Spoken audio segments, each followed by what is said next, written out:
Blood was still dripping from the knuckles of the most dangerous man in Chicago when the music stopped. The entire VIP section of the Onyx Lounge held its breath. Dawson Moretti, heir to the city's most brutal crime syndicate, had just put a bodyguard through a glass table. Security was paralyzed. The police were paid to look away. No one dared to move. No one dared to speak, except for a 24-year-old waitress with a tray of dirty martinis and 0 patience left. She didn't scream. She didn't run. She walked right into the lion's den and did the one thing that would either get her killed or change history. Chicago winters were unforgiving, but the air inside the Onyx Lounge was always set to a perfect climate-controlled 70 degrees. It smelled of old money, expensive leather, and on this particular Tuesday night, imminent violence. Dawson Moretti sat alone in the corner booth, a sprawling crescent of velvet reserved for the city's untouchables. At 27, Dawson was less of a man and more of a loaded weapon with a faulty safety catch. He wore a charcoal suit that cost more than most people's cars, the collar unbuttoned, to reveal the jagged edge of a tattoo climbing his throat. His eyes dark and glassy, with a mix of top-shelf scotch and suppressed rage, scanned the room. He was bored. And when Dawson Moretti was bored, things usually broke. I said. Dawson's voice was a low rumble, barely audible over the thumping bass. "Get this swill out of my face." The server, a trembling young man named Kevin, stammered. Mr. Moretti, that's the Macallan 25. It's exactly what..." Dawson didn't let him finish. With a lazy backhand, he swept the crystal tumbler off the table. It shattered against the imported marble floor, sending shards and amber liquid flying across the VIP section. The room froze. Conversations died instantly. At the bar, the manager, a sweating man named Paulie, frantically signaled for security, but the bouncers looked at their shoes. They knew better. Last month, a bouncer had touched Dawson's arm to calm him down. That bouncer was currently eating through a straw at Mount Sinai Hospital. Dawson stood up. He wasn't overly tall, perhaps 6'1", but he occupied space with a predatory density. He kicked the table, sending it skidding into the shins of the terrifyingly silent Kevin. "You're all useless," Dawson spat, swaying slightly. "Vultures. Leeches." He reached for the bottle of Macallan, remaining on the table, gripping it by the neck like a club. That was when the atmosphere shifted. Sienna Brooks adjusted her apron, tightening the strings around her waist. She had been working a double shift. Her feet throbbed, her rent was 3 days late, and she had just spent 20 minutes unclogging the sink in the service bar. She watched the display of testosterone in the corner with the exhausted cynicism of someone who had seen too much of the ugly side of life. "Poorly," Sienna said, her voice calm. "He's going to smash the mirrors next. Those are custom." "Stay back, Sienna," Paulie hissed, wiping his forehead with a napkin. "Let him break it. We'll bill his father. Just don't make eye contact." Sienna looked at Kevin, who was hyperventilating near the spilled scotch. She looked at Dawson, who was raising the bottle, looking for a target. "No," she muttered. "I'm not cleaning up glass tonight." Ignoring Paulie's strangled gasp, Sienna grabbed a metal ice bucket from the service station. It was filled with half-melted slurry and freezing water. She marched across the VIP floor, her heels clicking a steady, authoritative rhythm that cut through the silence. Dawson turned as he heard the approach. He expected a guard. He expected a cop. He did not expect a woman with messy brunette hair tied in a bun, wearing a stained uniform. "Get lost!" Dawson growled, raising the bottle. Sienna didn't break stride. She walked right up to the heir of the Moretti crime family, looked him dead in the eye, and dumped the entire contents of the ice bucket over his head. The sound of the ice hitting the floor was deafening in the silence. Dawson stood there stunned. Freezing water dripped from his nose, his eyelashes, and soaked into the shoulders of his $5,000 suit. The shock was so absolute that his grip on the bottle loosened. Sienna snatched the bottle from his hand before he could react. She slammed it down on the table with a thud. "You're done," she said. Her voice wasn't loud, but it was steel hard. "Sit down, shut up, and drink a water. You look like a toddler throwing a tantrum in a daycare." The entire lounge seemed to vibrate with terror. Paulie was already dialing 911, or perhaps a priest. Dawson wiped the water from his eyes, blinking. The rage that usually blinded him seemed to have short-circuited. He looked at the wet suit, then at the empty bucket in her hand, and finally at her face. He searched for fear. He found annoyance. "Do you know who I am?" Dawson asked. The menace was there, but it was dampened, confused. "I know you're the guy making a mess in my section," Sienna replied, reaching into her apron and pulling out a rag. She slapped it into his chest. "Dry off. You're scaring the customers and you tip terrible anyway." She turned her back on him. She actually turned her back on Dawson Moretti. She crouched down to help the terrified Kevin up from the floor. "Go to the break room, Kev. I got this." Dawson stood frozen, the damp rag clutched in his hand. His chest heaved. The vein in his forehead pulsed. For 10 seconds, the room waited for the gunshot.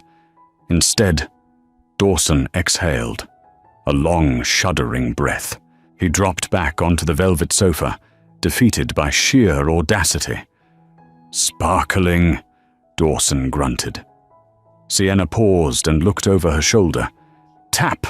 You don't deserve the bubbles." She walked away, and Dawson Moretti, the butcher's son, sat there and drank the tap water.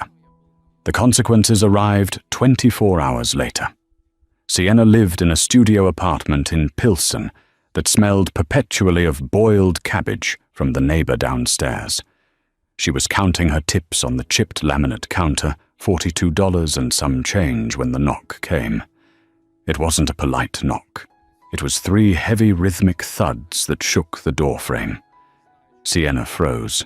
She grabbed the paring knife she used for cutting lemons and held it behind her back.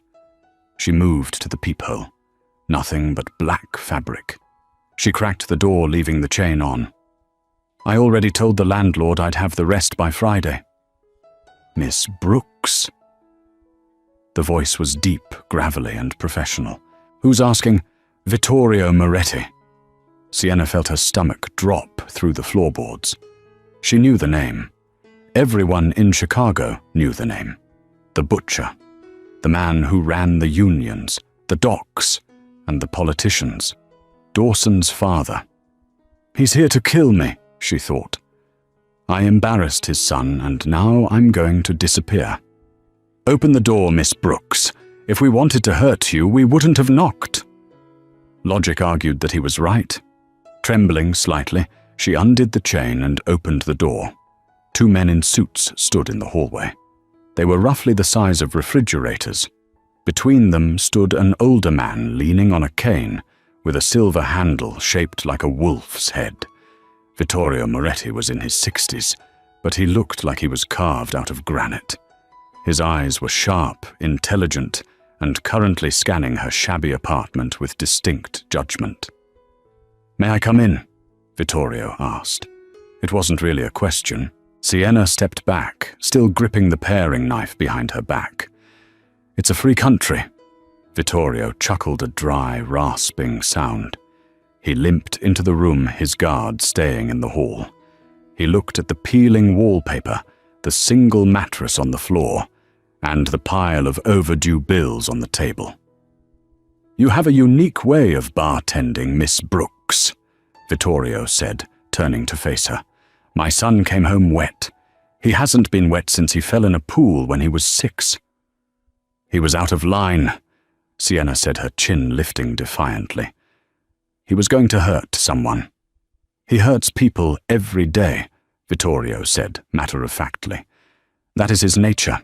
He is volatile, unfocused, a blunt instrument in a world that requires scalpels." "Why are you here?" Sienna demanded. "To fire me. I already quit this morning. Paulie was too scared to look at me." "I'm not here to fire you. I'm here to hire you." Sienna blinked. "What?" Vittorio pulled a folded envelope from his inner jacket pocket and placed it on the table next to her pile of bills. "My son is a liability. He has cycled through 12 bodyguards in 6 months. He breaks them, or he fires them, or they quit because they value their lives. He respects no one. He listens to no one." Vittorio tapped the cane on the floor. "But he listened to you. My sources tell me you told him to, quote, shut up and drink a water. And he did." "I was angry," Sienna admitted. "You were fearless," Vittorio corrected. "Dawson feeds on fear. It's how he controls the room. You gave him none. That confuses him. That makes him a pause." Vittorio gestured to the envelope. "Inside is a contract. You will not be a bodyguard. You are too small to stop a bullet. You will be his assistant, his keeper. Your job is to ensure he attends meetings on time, stays sober during daylight hours, and doesn't kill anyone unless explicitly sanctioned by the family." Sienna laughed, a nervous, high-pitched sound. "You're insane! I'm a waitress. I serve burgers. I don't babysit mobsters." "The salary is $10,000 a week," Vittorio stated. "Cash, tax-free, plus a penthouse apartment in the Loop, fully paid for." Sienna's mouth snapped shut. $10,000 a week. That was her yearly salary in a month. It would pay off her father's gambling debts, the debts that were the reason she was living in this rat hole in the first place. "Why me?" she whispered. "Because Miss Brooks." Vittorio moved closer, his voice dropping to a conspiratorial whisper. "You have nothing to lose. I can see it in your eyes. And unlike the men I hire, you don't want to be him. You just want him to behave. And if I refuse, then you continue your life." Vittorio shrugged. "You pay your rent late. You dodge the collectors looking for your father, Arthur Brooks. Yes, I know about him. I know he owes the Russians 40 grand. I could make that debt vanish as a signing bonus." The hook was set. Sienna looked at the envelope. She looked at the peeling paint. She thought of her dad hiding out in a motel in Gary, Indiana, terrified of every shadow. "If he touches me," Sienna said, her voice shaking but firm, "if he lays a hand on me in anger, I walk, and I keep the money." Vittorio smiled, and it was the smile of a shark sensing blood in the water. "If he lays a hand on you, Miss Brooks, you have my permission to use the ice bucket again." The elevator ride to the top of the Moretti Tower took 40 seconds. To Sienna, it felt like a descent into hell despite going up. She was wearing a new suit Vittorio had had sent over, navy blue, sharp-tailored. It felt like armor. She clutched a leather portfolio to her chest. The doors pinged open, revealing a living space that was larger than her entire apartment building. Floor-to-ceiling windows overlooked the Chicago skyline, currently battered by gray rain. Dawson was there. He was shirtless, doing one-armed push-ups in the center of the living room, while a news channel blared on a massive screen. His back was a canvas of scars and ink. He looked powerful, lethal, and undeniably impressive. He stopped mid-rep when he saw her. He pushed himself up, sweat glistening on his skin. He narrowed his eyes, recognition dawning slowly. "The Ice Queen." Dawson sneered, grabbing a towel. "My father said he hired a handler. I thought he was joking when he said it was the waitress." "Executive assistant," Sienna corrected, stepping into the room. She forced her legs to stop shaking. "And it's Sienna." Dawson walked toward her. He invaded her personal space, smelling of musk and aggression. He loomed over her, using his height to intimidate. "Let's get one thing straight, Sienna. You don't work for me. You're a spy for my father, a babysitter. I don't need a babysitter." Based on Tuesday night, you need a muzzle, Sienna shot back. Dawson's jaw tightened. You got lucky. You caught me off guard. Don't think you can talk to me like that here. There are no witnesses here. No cameras. Is that a threat? Sienna held her ground, though her heart was hammering against her ribs like a trapped bird. Because your father was very specific about the terms of my employment. If I quit, he handles you himself. Do you want Vittorio breathing down your neck, or do you want to deal with me? Dawson stared at her. The silence stretched thick and heavy. What do you know about scheduling? He asked, suddenly deflecting. I managed a diner during the lunch rush with a broken register and a cook on meth. I can handle your calendar. Dawson scoffed, turning away to pour a drink. It was 10:00 a.m. Put the bottle down, Sienna said. Dawson froze. Excuse me. Schedule says you have a meeting with the union reps at 11:00. You need to be sharp. If you walk in there smelling like whiskey, they'll think you're weak. Are you weak, Dawson? Dawson slammed the glass down, shattering it. Not the bottle, just the glass. I am not weak. Then drink coffee. Sienna walked past him to the expansive kitchen, spotting an espresso machine that looked like it belonged on a spaceship. I'm making a double shot. Go shower.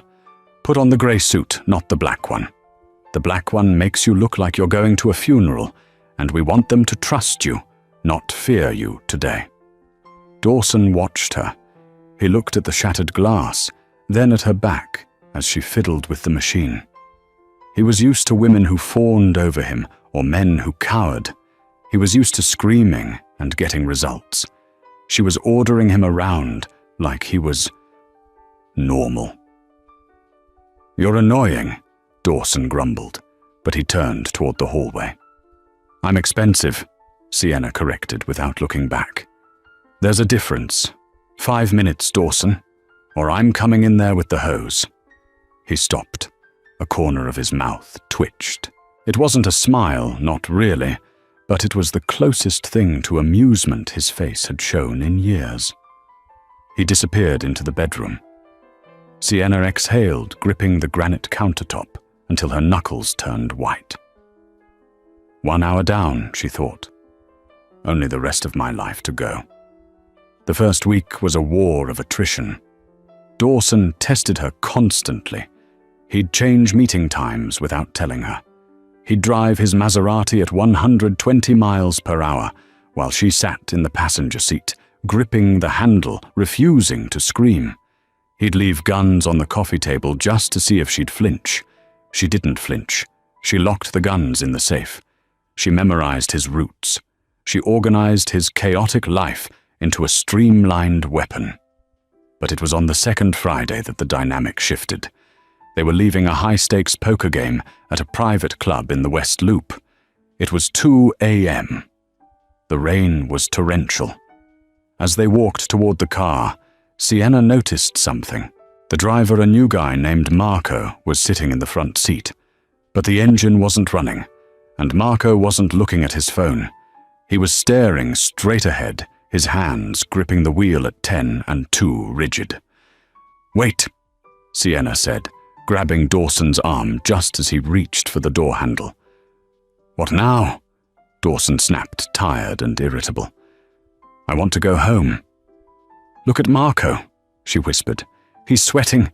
It's 40 degrees out and the car is off. Dawson looked. He squinted through the rain. He saw the sheen of sweat on Marco's neck. He saw the way Marco's eyes darted to the rearview mirror, signaling something. Dawson's demeanor changed instantly. The brat was gone. The soldier appeared. He pulled Sienna behind him, shielding her body with his. Get back inside, he commanded, his voice low. Dawson, or go! He shoved her toward the club entrance just as the street exploded. A black van screeched around the corner. Automatic gunfire erupted, chewing up the pavement where they had been standing seconds ago. The windows of Dawson's car shattered. Marco slumped forward, dead before the glass hit the dash. Dawson drew a handgun from his waistband, a sleek, customized Glock, and returned fire, moving with terrifying grace. He didn't duck. He advanced, firing controlled bursts at the van. Sienna scrambled backward, falling onto the wet pavement. She watched as Dawson stood amidst the chaos, a dark angel of death. But she also saw what he didn't. A second gunman had exited the rear of the van, flanking to the left, aiming for Dawson's exposed side. Dawson was focused on the driver. He wouldn't see it in time. Sienna didn't think. The instinct that had made her a survivor in the slums of Chicago took over. She grabbed a heavy decorative stone planter by the club's entrance, adrenaline making it feel light as a feather, and hurled it. It didn't hit the gunman, but it smashed into a metal trash can next to him with a thunderous clang. The gunman flinched, distracted for a split second. He turned toward the noise. That split second was all Dawson needed. He pivoted, sensing the threat, and fired 2 shots. The flanker dropped. The van's tires screeched as the driver realized the ambush had failed. They peeled off into the night, leaving silence and the smell of cordite. Dawson stood in the rain chest, heaving. He looked at the dead gunman. He looked at the dented trash can. He looked at Sienna, who was sitting in a puddle, ruining her $1,000 suit. He walked over to her. For the first time, there was no arrogance in his eyes. Only shock. He offered a hand. "You missed," Dawson said, looking at the planter. "I got his attention," Sienna replied, her teeth chattering from the adrenaline dump. Dawson pulled her up. He didn't let go of her hand immediately. His grip was warm, rough, and surprisingly grounding. "You saved my life," he said, the word sounding foreign on his tongue. "It's in the job description," she managed to quip, though her voice wobbled. "Keep the client alive." Dawson looked at her, really looked at her as if seeing her for the first time, not as a waitress, not as an assistant, but as an equal.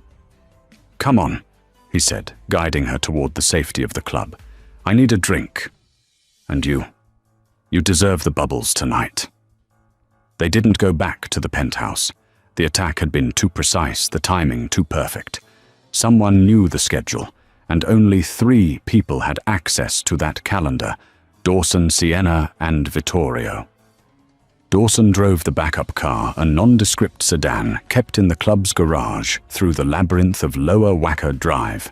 The subterranean streets of Chicago were a world of their own, illuminated by sickly yellow sodium lights, smelling of exhaust and damp concrete. It was the perfect place to disappear. "You're bleeding," Sienna said.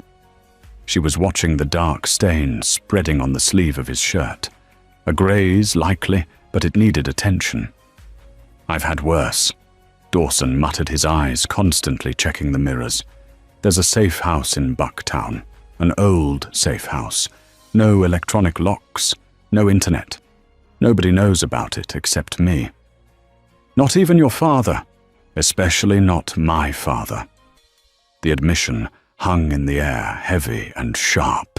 The safe house turned out to be a converted industrial loft above a defunct textile factory. It was cold, dusty, and filled with shadows. Dawson killed the engine and ushered her inside, locking 3 deadbolts behind them. Only then did he allow himself to collapse onto a dusty leather sofa. The adrenaline was fading, leaving behind the jagged reality of pain. Sienna didn't wait for orders. She found the first aid kit under the sink in the bathroom, exactly where a meticulous person would keep it, and brought it to the living room. "Jacket off," she commanded. Dawson looked at her. Usually he would have snapped at the tone. Instead, he peeled off the ruined jacket and the blood-soaked dress shirt. Sienna's breath caught in her throat. His torso was a map of violence. Old bullet wounds and knife scars, and the fresh, angry red furrow on his bicep where the bullet had grazed him. "You look like a scratching post," she whispered, pouring antiseptic onto a gauze pad. "Occupational hazard." Dawson winced as she pressed the pad to the wound. The life chooses you, Sienna. You don't choose it. I chose it, she said, her hands steady despite the trembling in her legs. I took the job. You took the money, Dawson corrected. His eyes were locked on hers, intense and searching. Why did you throw that planter? You could have run. Most people run. Sienna taped the bandage in place. She sat back on her heels, meeting his gaze. I grew up in a house where running meant you got hit in the back. You face the monster, Dawson. It's the only way you survive. Dawson reached out. His hand, rough and calloused, cupped her cheek. It was a gesture so surprisingly tender, it made her heart stutter. For a moment, the line between boss and employee, between mob prince and waitress, dissolved. There was just a man and a woman in a cold room, survivors of the same storm. You're not just a waitress, are you? He murmured, his thumb brushing her jawline. I'm the woman who keeps you alive, she whispered.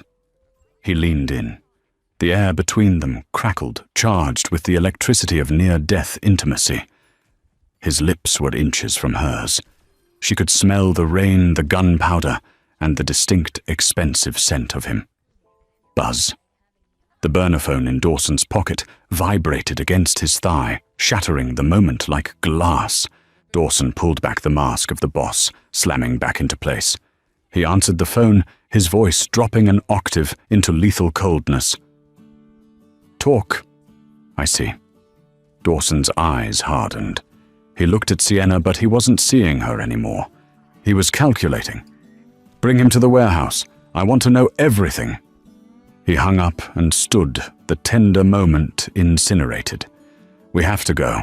My men caught the driver of the van. He's talking. Dawson, get your coat, Sienna. The night isn't over.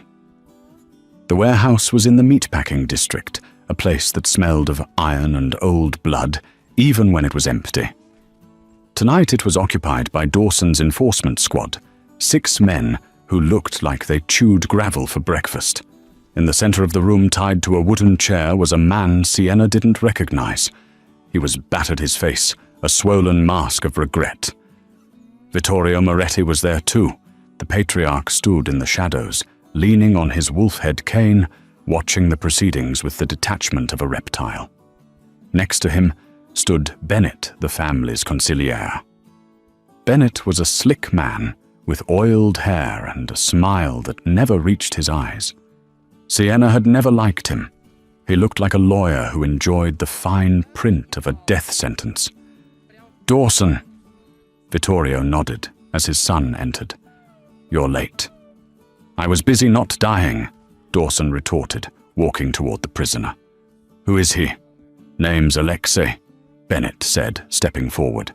He works for the Kovac syndicate, Russians. Dawson grabbed Alexei by the hair, forcing his head back. Kovac doesn't have the stones to hit me on my own turf unless he had help. Who opened the door? Alexei. The prisoner spat blood. He looked terrified, not of Dawson, but of something else. His eyes darted frantically around the room, landing for a split second on Sienna. Sienna felt a chill crawl up her spine. He says he was paid. Bennett continued, pulling a folder from his briefcase. He says he was given the route, the time, the car details. By who? Dawson roared, racking the slide of his Glock. By the daughter of Arthur Brooks, Bennett said softly. The silence that followed was louder than the gunshot. Dawson froze. He turned slowly to look at Bennett, then at Sienna. What did you say? Arthur Brooks. Bennett read from the file, his voice smooth as silk. A gambler. Owed 40 grand to the Kovacs organization. The debt was forgiven 2 days ago. The exact same day Sienna Brooks took over your schedule. Bennett threw a stack of photos onto a metal table. They showed Sienna's father shaking hands with a known Russian enforcer. They showed a bank transfer. Sienna felt the blood drain from her face. That's a lie. Vittorio paid that debt. He told me he paid it. She turned to Vittorio, pleading. "Tell him you paid the Russians to clear my dad." Vittorio looked at her with cold, dead eyes. "I offered to Miss Brooks, but when I reached out, the debt was already gone. I assumed you had made other arrangements. It was a trap, a perfect airtight frame job." "Dawson." Sienna stepped forward, her hands shaking. "Look at me. I saved your life tonight. Why would I set you up and then stand in front of a bullet for you?" "Maybe you got cold feet," Bennett suggested. "Or maybe the plan was to kill the driver, not Dawson, to scare him into relying on you more. A classic infiltration tactic." Dawson picked up the photos. His hand was trembling, just slightly. He looked at the evidence, the undeniable proof of her father's compromise. Then he looked at Sienna. The warmth from the safe house was gone, replaced by a wall of ice. "Did you know your father's debt was cleared by the Kovacs?" Dawson asked, his voice dead. "No, I thought." "Did you know?" He screamed, the sound echoing off the metal walls. "I didn't know it was them," Sienna cried out. "Dawson, please. Bennett is lying. Look at him. He's enjoying this." Bennett's face remained impassive. "The evidence speaks for itself, boss. She's the leak. She's the liability."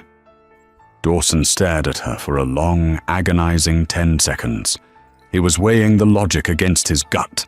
The logic said she was guilty. The logic said, trust no one. He lowered the gun. "Get her out of here," Dawson said, turning his back on her. "Boss," Bennett interjected, "the penalty for betrayal is—" "I said get her out," Dawson snarled, spinning around. "I don't kill women, not even traitors. Strip her of the phone, the keys, the money. Throw her on the street. If I see her in Chicago again, she dies. Dawson!" "No!" Sienna screamed as 2 guards grabbed her arms. "It's a setup. Check Bennett's accounts. Check the ear." One of the guards struck her across the face, silencing her. She tasted copper. Dawson didn't turn around. He stood rigid, staring at the prisoner, as the woman who had saved his life was dragged out the heavy steel doors and into the rainy night. As soon as the doors slammed shut, Vittorio tapped his cane. "You are soft, my son. She should be in a barrel." "She saved me," Dawson said, his voice hollow. "I returned the favor. Now, we are even." Outside, the rain was freezing. Sienna was thrown onto the pavement of the alleyway, her blazer torn, her cheek bruising. The guards laughed and went back inside, locking the door. She was alone. She had nothing. No money, no phone, no protection. And the Russians were still out there. She struggled to her feet, shivering violently. She had to get to her dad. She had to find out why he had taken that money. A Blacktown car pulled up slowly to the curb at the end of the alley. The back window rolled down. Sienna froze. She expected Dawson. She expected him to come back to realize he was wrong. But the face in the window wasn't Dawson. It was Bennett. He smiled, a shark showing its teeth. "Get in, Sienna." "Go to hell," she spat, backing away. "You could run," Bennett said, casually lighting a cigarette. "But my friends in the Kovacs family are very eager to meet the woman who ruined their hit tonight. They are waiting at your father's motel right now." Sienna stopped. "Leave him alone." "Get in the car," Bennett commanded, his voice losing its veneer of politeness. "You're going to help us finish the job. Dawson Moretti has to die, and you're going to be the bait that lures him out." Sienna looked at the dark alley, then at the car. She realized then that the impossible thing she had done, taming the boss's son, was the easy part. Surviving the war she had just started would be the miracle. She opened the door and got in. Sienna sat in the back of Bennett's town car, watching the city blur into streaks of neon and rain. The plush leather seat felt like a coffin. Bennett sat opposite her, casually scrolling through his phone, as if he hadn't just orchestrated the fall of the most powerful crime family in Chicago. "You're quiet," Bennett observed, not looking up. "Usually people in your position beg or cry. It's tiresome." "I'm saving my energy," Sienna said, her voice flat. She was pressing her thumb into her palm, using the pain to stay sharp. "Where are we going?" "A private facility. We need to make a call to your former employer. A proof of life video. Standard procedure."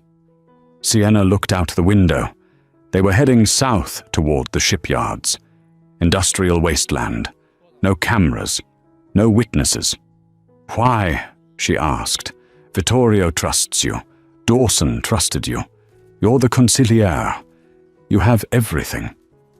Bennett laughed, a dry, humorless sound. He finally looked at her, his eyes dead cold. "I have a salary. I have a boss who treats me like a glorified secretary, and a boss's son who is a rabid dog. The Kovacs offered me a partnership, ownership. When Dawson is dead and Vittorio dies of heart failure shortly after I take the territory, the Russians take the ports. Everyone wins." "Except the Morettis," Sienna said. "Evolution, my dear. Adapt or die." The car slowed, turning into a gated compound filled with shipping containers. 2 men with assault rifles stood by the entrance. Russians. As the car came to a halt, Bennett leaned forward. "Here is how this works. You scream on camera. You tell Dawson you're sorry that the Russians took you. He comes to save you because despite his posturing, the boy has a hero complex, and we kill him. Then we kill you. Clean." The door opened. A massive Russian guard grabbed Sienna's arm and yanked her out into the mud. "Hey!" she shouted, stumbling. They dragged her into a rusted warehouse. Inside, it was a torture chamber dressed up as a movie set. A chair, a camera on a tripod, and a table of instruments that made Sienna's stomach turn. They shoved her into the chair. Bennett walked in behind them, checking his watch. "We go live in 10 minutes. Make her look distressed. But don't break her face.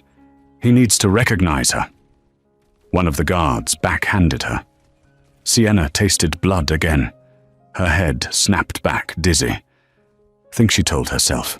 Dawson isn't coming. He thinks I'm a traitor. He won't come for a traitor. But Bennett didn't know that Dawson had kicked her out. Bennett thought she was still the handler. "He won't come," Sienna spat, looking at Bennett. "He fired me. He knows I'm a liability. He fired you because he was hurt," Bennett smirked. "But if he sees this," he gestured to the camera, "he'll come. Guilt is a powerful motivator." Bennett turned to the guard. "Set it up." While Bennett was distracted with the camera equipment, Sienna looked at her hands. They hadn't tied them yet. They were arrogant. They thought she was just a waitress. She spotted it, a heavy industrial staple gun sitting on a crate next to the chair, likely used for securing tarps. One chance. "Ready?" Bennett asked, pointing the camera lens at her. "Wait," Sienna said, her voice trembling. "Please, my dad. Is he safe?" Bennett rolled his eyes. "Your father is drinking vodka in a penthouse in Moscow by now. He sold you out for 50 grand, sweetheart. Deal with it." The rage that hit Sienna was colder than the rain.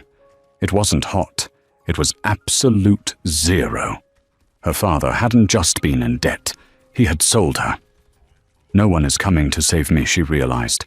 "I have to save myself." "Okay," Sienna whispered. "I'm ready." The guard stepped closer to rip her blazer for the effect. As he reached for her, Sienna exploded into motion. She grabbed the heavy staple gun and swung it with both hands, driving the metal corner into the guard's temple. There was a sickening crunch. The man dropped like a stone. Bennett shouted, fumbling for his gun. Sienna didn't stop. She kicked the table of instruments over, sending scalpels and hammers crashing to the floor to create an obstacle.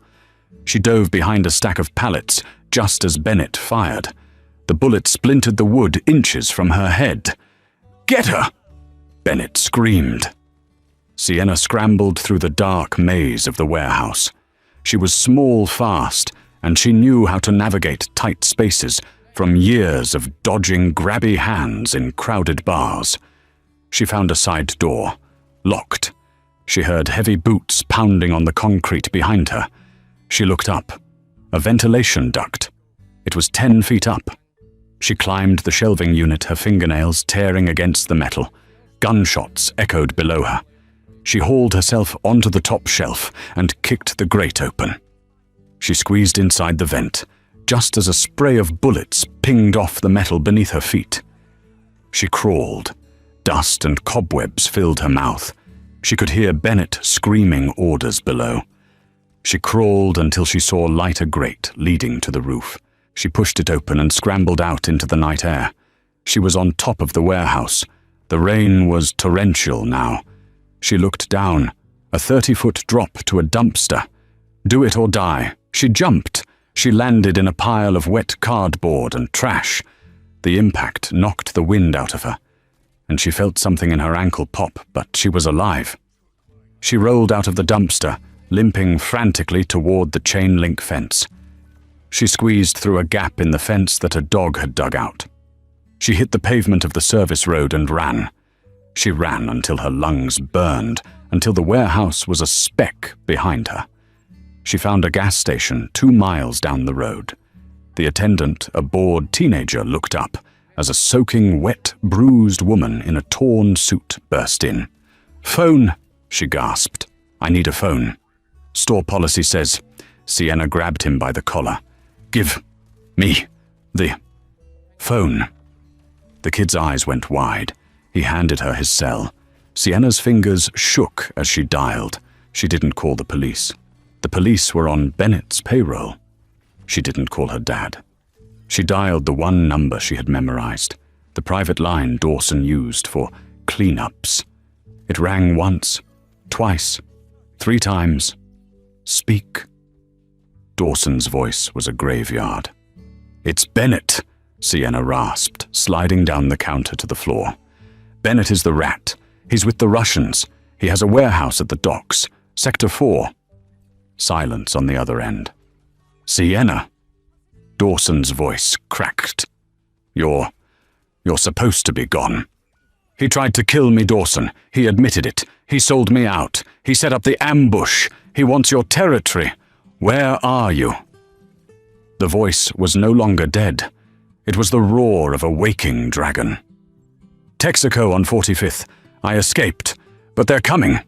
"Stay down," Dawson commanded. "If you see a car, hide. I'm coming." "Dawson," she whispered, looking at the headlights turning into the gas station lot. It was the black town car. "They found me." "Sienna." "Just kill him," she said, her voice surprisingly calm. "Don't let him win." The line went dead as the glass front of the gas station shattered under a hail of gunfire. Sienna dropped the phone and dove behind the counter. The teenage clerk was screaming. "Get in the cooler," Sienna yelled, shoving the kid toward the walk-in fridge. "Lock the door." She army-crawled toward the back exit. The bells on the front door jingled. "Come out, Sienna." Bennett's voice called out, smooth and mocking. "You're making this very difficult." Sienna looked around. She was in the back storage room. Boxes of motor oil, windshield fluid, and a lighter on the shelf. She grabbed a bottle of lighter fluid and the lighter. She doused the doorway. As Bennett's shadow fell across the threshold, she flicked the lighter. Whoosh! A wall of fire erupted between them. Bennett cursed, jumping back. Sienna kicked the back door open and stumbled into the alley. But her twisted ankle gave out. She fell hard into the mud. She looked up. A Russian gunman was standing over her. He smiled, raising his rifle. "Das Vidania," he muttered. Bang! The Russian's head snapped back. He crumpled to the ground. Sienna flinched, waiting for the pain. It didn't come. She looked toward the street. A Maserati had jumped the curb, its front grille smashed. Dawson Moretti stood in the rain smoke rising from the barrel of his gun. He looked like a demon rising from hell. He wasn't wearing a suit. He was wearing tactical gear. And he wasn't alone. Behind him, 3 SUVs screeched to a halt, and a dozen Moretti soldiers poured out. Dawson walked toward her, stepping over the dead Russian without looking down. His eyes were locked on hers. He reached her. He dropped to his knees in the mud, ruining pants that cost more than the gas station, and pulled her into his arms. "You called," he said, his voice rough. "I told you." She choked out, burying her face in his chest. "I told you I wasn't a traitor." "I know," Dawson whispered into her hair. "I was a fool, but I'm here now." He looked up at the burning gas station where Bennett was trapped. His eyes turned black. "Stay here," Dawson said, gently pulling away. He stood up and racked the slide of his gun. "I have a resignation to accept." The gas station was no longer a structure. It was a beacon of chaos illuminating the dark Chicago skyline. The fire Sienna had started in the back room had caught the oil reserves. Black smoke billowed into the storm, choking the air, while the staccato rhythm of automatic gunfire drowned out the thunder. Dawson didn't look at the fire. He didn't look at his men flanking the perimeter, cutting down the remaining Russian mercenaries with clinical precision. He only looked at Sienna. "Get her to the car!" Dawson barked at his lead guard, a giant named Tiny. "Take her to the safe house. If anything, and I mean anything, touches her, do not bother coming back." "No," Sienna gritted out, grabbing Dawson's wrist. Her face was smeared with mud and blood, her ankle throbbing with a pulse of its own, but her eyes were fierce. "I'm not leaving." "Sienna, look at you. You can barely stand." "He's mine, Dawson," she said, her voice cutting through the noise. "Bennett, he destroyed my life. He used my father. He tried to kill me. I want to see him fall." Dawson hesitated. He looked at the flames reflecting in her eyes. He saw the transformation. The waitress who had been afraid to spill a drink was gone. In her place was a woman forged in violence, demanding her pound of flesh. "Stay behind me," Dawson said, racking a fresh magazine into his rifle. "And keep your head down." They moved toward the burning building. The heat was intense, singing the hair on their arms. The Russians were falling back, their morale shattered by the arrival of the Moretti heavy hitters. Bennett was trapped. "Come out, Bennett!" Dawson roared, his voice amplified by the rage he had been suppressing for weeks. "There's nowhere to go. The Kovats are dead. The port is closed. It's over." A figure emerged from the smoke at the side of the building. It was Bennett.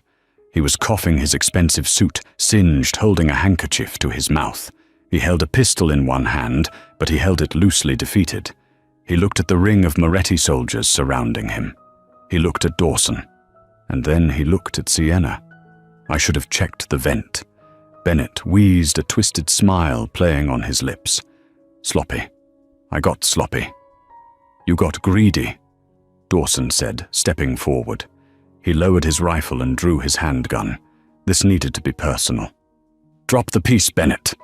Bennett dropped the gun. It clattered on the wet pavement.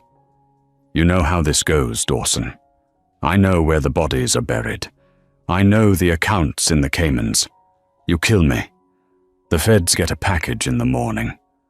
Your father goes to prison. You lose everything." Dawson paused. It was a valid threat. Bennett was the consigliere. He held the keys to the kingdom. Bennett saw the hesitation and smirked. "That's right. So here's the deal. I walk away. I take a flight to Brazil, and the Moretti family stays out of jail. A fair trade for my life." Dawson stood still. The rain dripped from his hair. He looked at Sienna. "What do you think, Assistant?" Dawson asked softly. "Is it a fair trade?" Sienna limped forward, leaning on the hood of a crushed sedan for support. She looked at the man who had ordered her death. "He's lying," Sienna said calmly. "He doesn't have a package. If he did, he would have used it against your father months ago to take over. He's bluffing. He's a gambler just like my dad." Bennett's smile faltered. "Besides," Sienna continued, her voice hardening, "he hurt me. He made me think you betrayed me. There is no deal for that." Dawson turned back to Bennett. "You heard the lady." Bennett's eyes went wide. He lunged for his dropped gun. Bang! Dawson didn't even blink. The single shot echoed in the night. Bennett crumpled backward, falling into a puddle of oil and rainwater. The threat was gone. The traitor was dead. Dawson holstered his weapon and turned to Sienna. He didn't say a word. He simply scooped her up into his arms, ignoring her protest, and carried her away from the fire through the rain toward the waiting car. The recovery took 2 weeks. Sienna spent them in the master bedroom of Dawson's penthouse, her ankle elevated, watching the snow fall over the city. Dawson didn't leave the apartment. He ran the empire from his living room. He brought her food. He changed her bandages. He was attentive, quiet, and terrifyingly protective. But there was a wall between them. The elephant in the room. Her father. On the third Friday, the door to the bedroom opened. Dawson walked in dressed in a black suit. "Get dressed," he said gently. "There's someone you need to see." Sienna felt a knot in her stomach. "Is it Vittorio?" "No." They drove to a small private airstrip on the outskirts of the city. A single private jet was idling on the runway. Standing by the stairs of the plane, shivering in a cheap coat, was Arthur Brooks. Sienna froze. She leaned on her crutches, staring at the man who had raised her. The man who had sold her to the Russians for $50,000. Arthur looked up. When he saw Sienna, he started to cry. Not tears of joy, but tears of guilt and fear. 2 of Dawson's guards were standing behind him. "Sienna," Arthur blubbered, taking a step forward. "Sienna, baby, I'm so sorry. They told me you wouldn't be hurt. They said they just wanted leverage. I had to do it. The sharks were going to break my legs." Sienna looked at him. She remembered the nights she worked double shifts to pay his rent, the times she lied to landlords for him, the love she had wasted on a black hole. Dawson stepped up beside her. He placed a hand on the small of her back. "You have a choice, Sienna. He can get on that plane. It's going to a rehab facility in Arizona, a locked facility. He stays there for 5 years. He gets clean.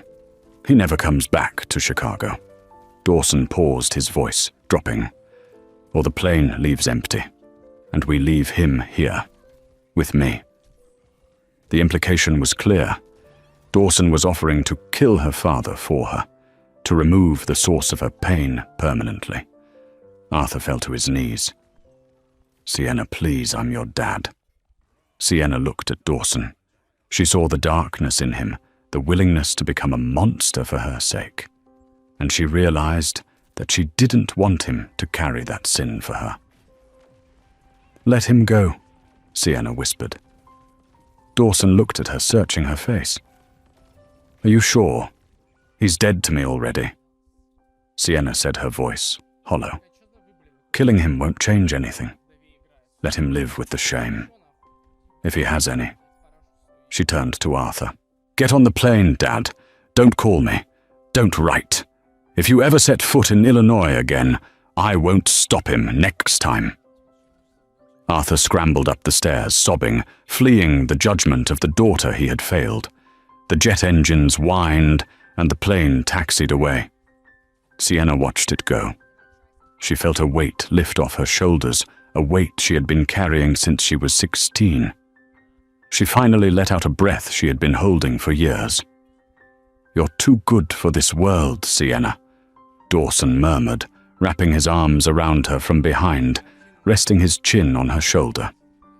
"No," she said, leaning into his warmth. I just don't want to clean up any more blood. I'm off the clock. 6 months later, the Onyx Lounge had been remodeled. The glass tables were thicker, the security was tighter, and the VIP section was no longer a place of fear. It was the throne room of the city. Vittorio Moretti sat in the corner, sipping an espresso. He looked older, frailer. The war with the Russians and the betrayal of Bennett had aged him. He had officially stepped back from day-to-day operations. The music changed. The crowd parted. Dawson Moretti walked in. He looked different. The wild, unkempt rage was gone, replaced by a cold, calculated power. He wore a suit that fit perfectly, his posture relaxed but commanding. On his arm was Sienna. She wasn't wearing an apron. She was wearing a floor-length emerald gown that hugged every curve, her hair cascading down her back in polished waves. On her finger sat a diamond large enough to choke a horse. She didn't look down at the floor. She met the eyes of every person in the room, the politicians, the rival bosses, the police, captains. She held their gaze until they looked away. They reached the VIP booth. Vittorio stood up. It was a sign of respect he had never shown anyone, let alone a woman. Dawson. Vittorio nodded. Then he turned to Sienna. Bella, you look dangerous tonight. I learned from the best. Sienna smiled, sitting down. The waiter, a nervous young kid new to the job, approached the table with trembling hands. He was holding a bottle of Macallan 25. Mr. Moretti, the kid stammered. Mrs. Moretti, can I get you anything else? Dawson looked at the kid. He looked at the bottle.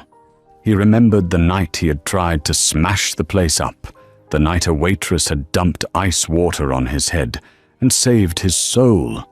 Dawson smiled. He reached out and took the bottle gently. Relax, kid, Dawson said. We're just here for a drink, but bring my wife a sparkling water with lime. Tap is fine, Sienna corrected, winking at Dawson. Sparkling, Dawson insisted. You earned the bubbles. As the waiter scurried away, Dawson took Sienna's hand under the table. He squeezed it tight. You know, he whispered, leaning close to her ear. They're all terrified of you. They say you're the one who really runs the city. Sienna took a sip of her water, looking out over the club she used to clean. She looked at the man who would burn the world down for her. Let them talk, Sienna said softly. As long as they know one thing. What's that? That I'm the only one who can handle you. Dawson laughed, a genuine happy sound that filled the room. He raised his glass. To the impossible, he said. Sienna clinked her glass against his. To the impossible. And that is the story of how a fearless waitress tamed the most dangerous man in Chicago. It wasn't about changing who Dawson was. It was about finding the one person strong enough to stand beside him in the fire.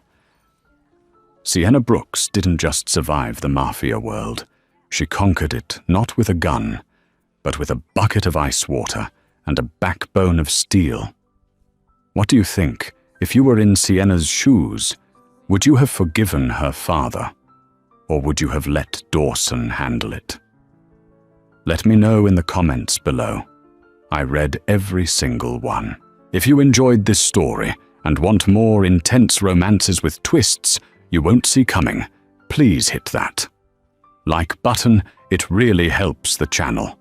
Don't forget to subscribe and turn on the notification bell so you never miss a new story. Thanks for watching, and I'll see you in the next one.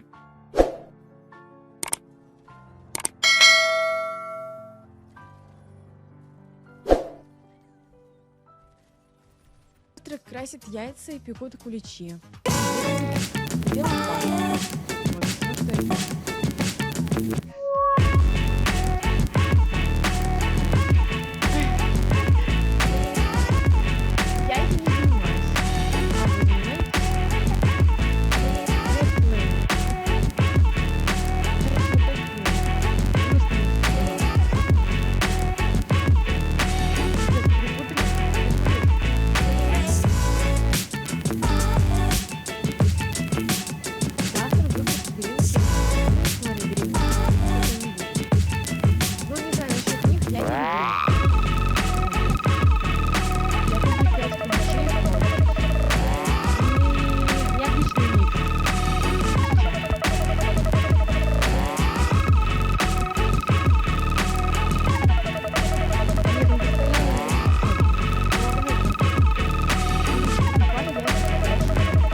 играл в CS 1.5 версию. Ник был Мгм. И там на номерке номер 1 приставка была или GK. И я решил ебошки. Ебошки. Понятно. В луке это по-староверски. Ну, я не знаю, кстати, у меня мама никогда так не делала. Она обычно покупала какую-то краску и разводила в этом. В стаканчиках, и потом опускала туда. Как-то так. Понятно. Мне как-то подруга угощала куличами, которые они делали на продажу. Но мне не понравилось. Я об этом не сказала ей. Привет, Тёма. Вот. Мне вообще, как будто вот какой-то хлеб. Не забанить за мой ник. А я и не переживаю, забанить, не забанить. Я куличи в последние годы перестал есть каждый раз все меньше и меньше, хотя раньше с чаем обожала. Сейчас как-то все равно. Праздник не признаю, поэтому толку. Но мне нравилась с детства именно вот эта белая посыпка. Я белую посыпку съедала и все. Ну и еще выбирала изюм и, возможно, ела хлеб. Как дела? Да нормально, у тебя как? Сверху-то что? Ну вот эта белая штучка, которая заливается. Я не помню, как она называется. Глазурь? Вообще, кстати, как это я покупала в Магните один кулич, и он был такой, знаете, типа творожный кулич, и он был такой очень мягкий, нежный. Больше такой не пробовала. О, Каспарита, мне только творожные куличи заходят, они не просто булгосочные, да, вообще, было очень вкусно. Помнишь, я кофейни покупал? Да, я помню, я потом у тебя еще спрашивал тему, как успехи, ты сказал, что там что-то владелец либо не захотел скинуть. Ну, короче, что-то ты сказал, что владелец там что-то с ума сходил, и ты не стал ее брать. Я менял на машину. В смысле, ты же сказал, что не купил кофейню. Как ты мог ее обменять на машину? Я в детстве тоже посыпку любила, но позже перезнала его весь. Белая сладкая бодяга. Ну, она, кстати, вообще-то делается вроде из яйца, сахара, ну, что-то такого. Короче, как вот эти есть десерты такие, как они называются, сейчас скажу. Безе. Вот по безе похоже по составу. Сейчас КБ творожный продают. Надо зайти посмотреть. Я купил другой, обменял на машину. Ну, не знаю, как-то странно. Что-то как-то странно, ребят. Привет, Ктикс. А я куличи никогда не любил. Лучше кексики с чаем попить. Но кексики как-то не распространены в этот праздник. Либо, может, сейчас кто-нибудь делает. Лекстенс, привет. Хай. Маритас, привет.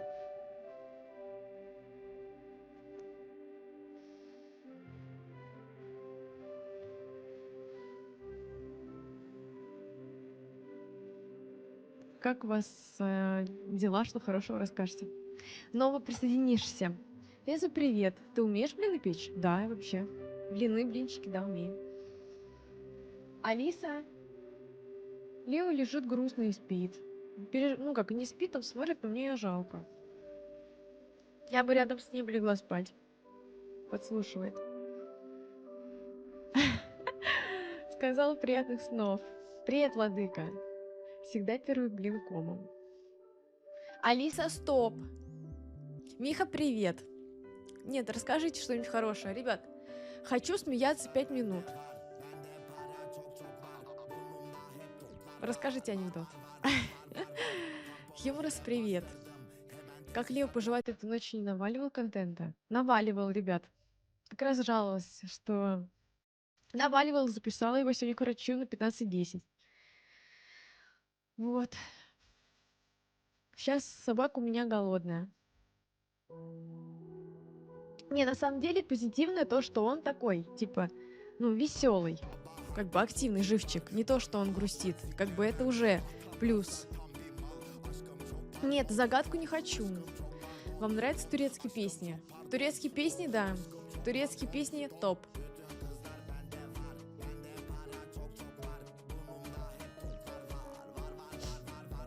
А при чем тут блины? Дегустатор. Анекдот? Да, анекдот давайте. Ой, как анекдот, это что-то смешное. Да, анекдот, пожалуйста.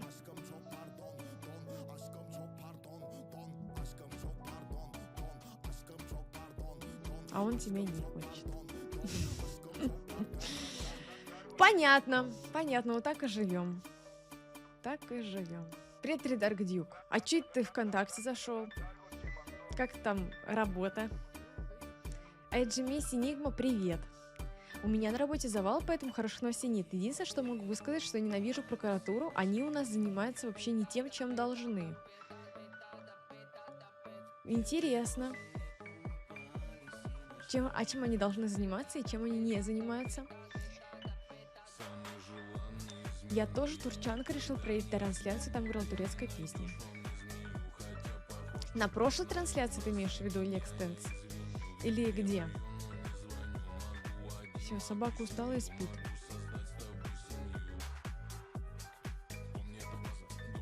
Сейчас сфоткаю себе на память.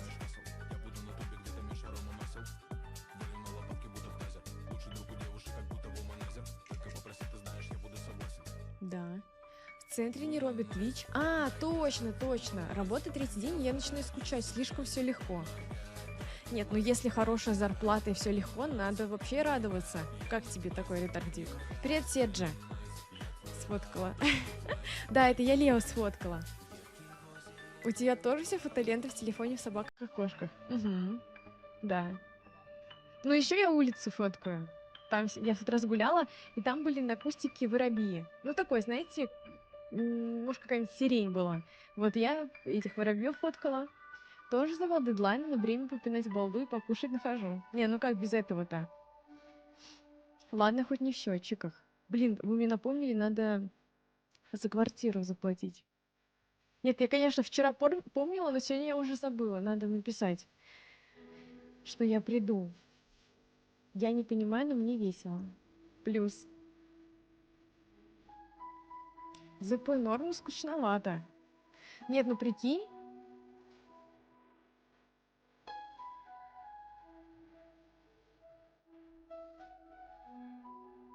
Тебе станет скучно, ты решишь сменить работу, и там будет полный завал, вообще лютый.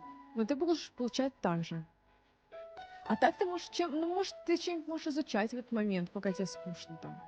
Какие-нибудь ролики классные посмотреть. Докс, привет. Не очень, а у тебя?